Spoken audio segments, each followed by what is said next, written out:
राम भक्ति साधना चैनल में सभी भक्तों का स्वागत है। भक्तों, आज हम जानेंगे कि जब धनुष उठाया गया था मिथिला नगरी के अंदर, सीता स्वयंवर के अंदर, और सभी राजाओं को बुलाया गया था, राजा दशरथ को क्यों नहीं बुलाया गया था।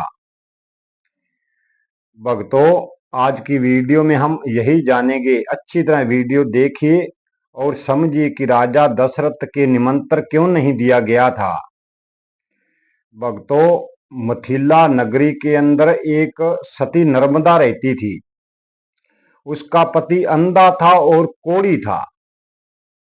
माता नर्मदा किसी ऋषि के पास उसको लेकर जाती है और जाकर पूछती है कि मेरे पति का रोग कैसे सही होगा। और उन्होंने बताया कि कई तीर्थों पर इसे स्नान कराया जाए तो इसका कोढ़ सही हो जाएगा। तो माता नर्मदा अपने पति को लेकर हर तीर्थ पर घूमने जाती है और अपने पति को स्नान करवाती है।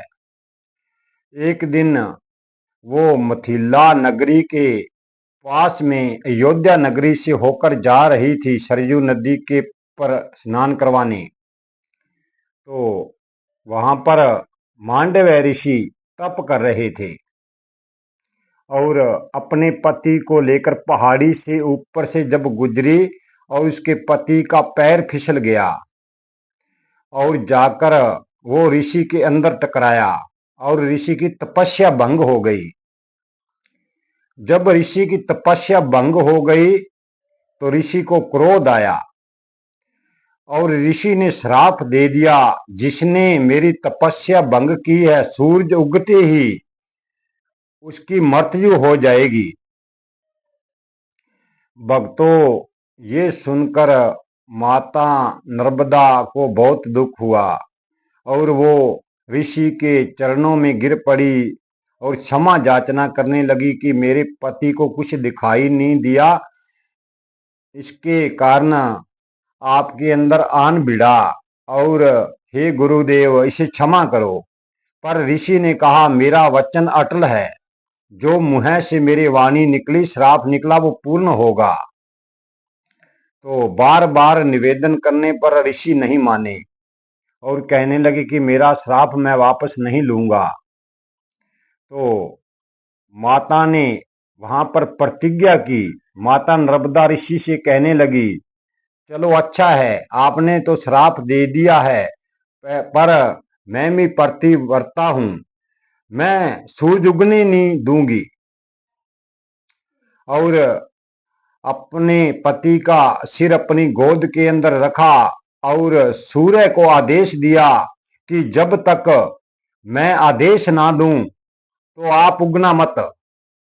मैं पति वर्ता और तो आपको आदेश देती हूं, भगवान को साक्षी मानकर। माता नर्मदा ने सूर्य से ऐसे कह दिया और ऋषि का श्राप सुनकर यमराज भी नजदीक आकर खड़े हो गए। सूर्य की परीक्षा करने लगे कि सूर्य कब उदय होंगे और मैं इसके प्राण लेकर जाऊंगा। तो अपनी गोद के अंदर सुला दिया अपने पति को और आंखों से आंसू चलने लगे कि ऋषि ने मेरे पति को श्राप दे दिया।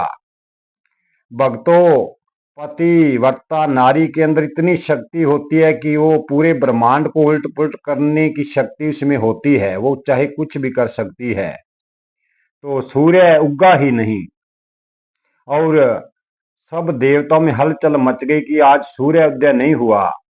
विष्णु ब्रह्मा महेश भी कहने लगे कि आज सूर्य नहीं हुआ और वे भागे भागे उस माता के पास आते हैं और माता नर्मदा को कहते हैं कि आप ऐसा मत करो, सूर्य को आदेश दो वो अपने समय पर सूर्य उदय करे।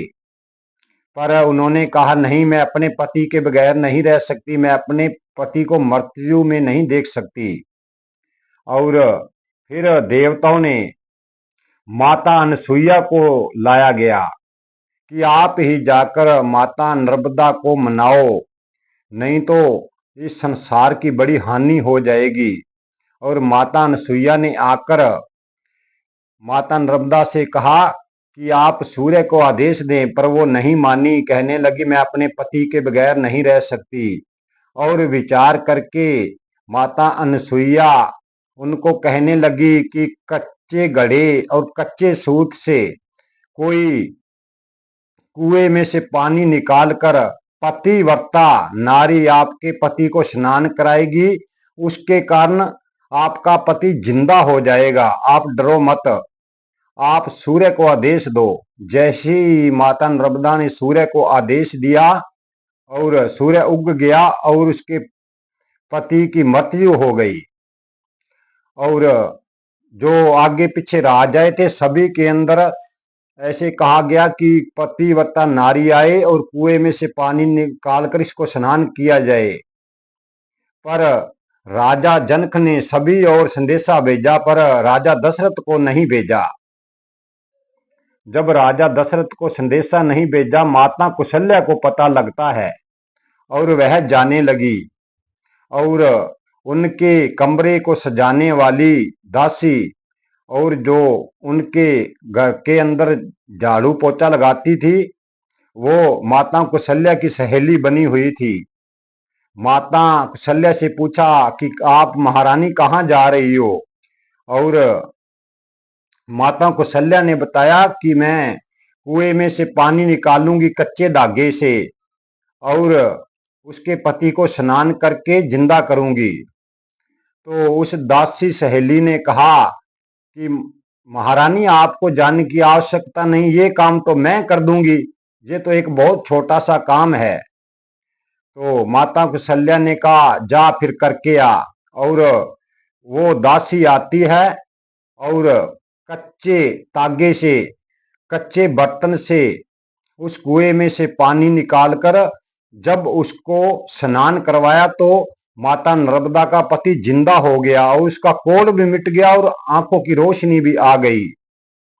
तो ऐसे ऐसे पतिव्रता नारी के अंदर शक्ति होती है। तो जब सीता स्वयंवर रचाया गया तो राजा जनक ने सोचा कि जहाँ की दासियां भी इतनी शक्तिशाली होती हैं, वे हमारे कहने पर मिथिला इस यज्ञ का भाग लेंगे या नहीं। इसी कारण उन्होंने निमंत्रण ही नहीं दिया कि हमारे निमंत्रण को स्वीकार करेंगे या नहीं।